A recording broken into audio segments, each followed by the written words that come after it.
Assignments of the program was to answer 7 questions and through a process of rewriting, develop a personal monologue designed to be delivered in the style of direct audience address. That's what you're going to hear next. But before we do that, I just wanted to mention that all of the background music, with the exception of the last piece, which was obviously Crosby and Nash, was written by these two gentlemen and put together via GarageBand on the Macs. So they not only created the pieces, but they also created the accompaniment behind the pieces. So I just thought they should get props for that. But anyway, here are their personal monologues. This one takes place in Afghanistan. My choice was World War III. You mind if me and you could have a little sit down? This war is raging on more than ever, huh? Yeah, I thought so too. This is mighty a fine time to relax. So I was contemplating a couple things lately. Yes, indeed. So the other day while in combat, I was shot and my mind started running. I thought I was gonna die. I remember when I saw the light. The first thing that came to mind was Mother. In times like these, I wish you were around to yell at me all the time she did. Then I got to thinking, I could really use her comfort in the place that I am now. My favorite thing back at home was my car. Man, do I love cars. I'm such a gearhead. That 67 Chevy had me under the hood almost 24/7.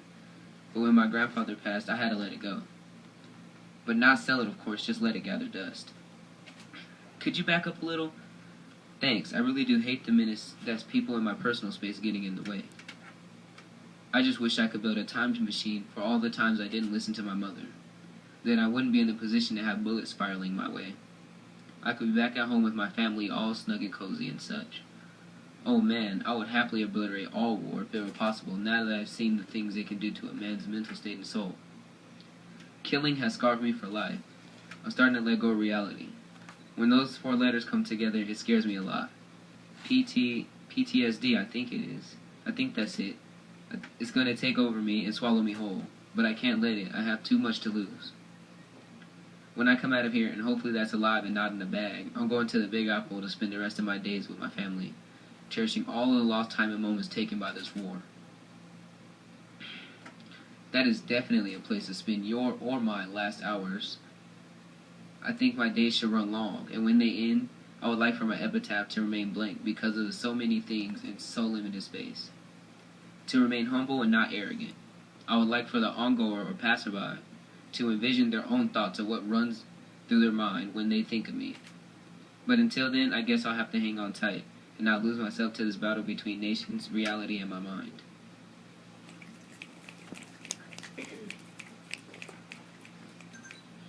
Alright, so this is my personal monologue, and this is someone talking to their psychiatrist. Right, yeah, thank you. Really, Dr. Eccleston, I'm feeling just fine today. I think this medicine's doing the trick. This talking it out business is, as much as I'd like to deny it, working wonderfully. I feel so much more open, and I appreciate you dealing with my talkative mouth. You know, I really love how my nurse sent flowers today, in person.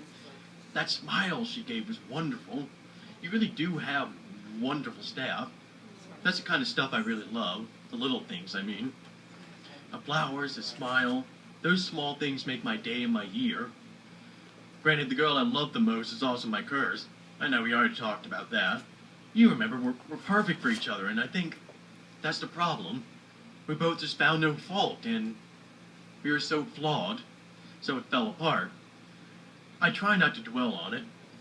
Like that shitty little phrase, today's the first day of the rest of your life. Let's all hang that asshole. Now, I feel it's unfair to just look at the positive. Negative also deserves being taken for a spin. Don't worry, I won't get down in the dumps again.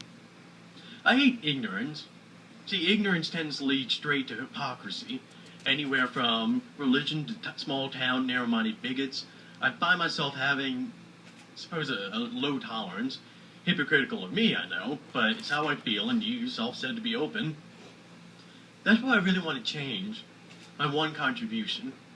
With all of my writing, my poetry and short stories, I want those words to help people out of their situation, to gain a perspective into themselves and compassion for others. Fear comes from lack of knowledge. like my fear of the dark. What's in there we don't know, and therein lies the fear. While I'm at it, I suppose, I'd probably have to want to imagine the world without corruption. Think about it. Money and sex and greed. You gotta have it all, and so the whole system, a glorified honor system, collapses, and we're in the shitter, aren't we? I want to get away from all that. I think about my happy place. It's where I'd spend my last day. There's a small town in New England, Rockport, I believe. It's right by the sea with the best lobster that you could just kill for.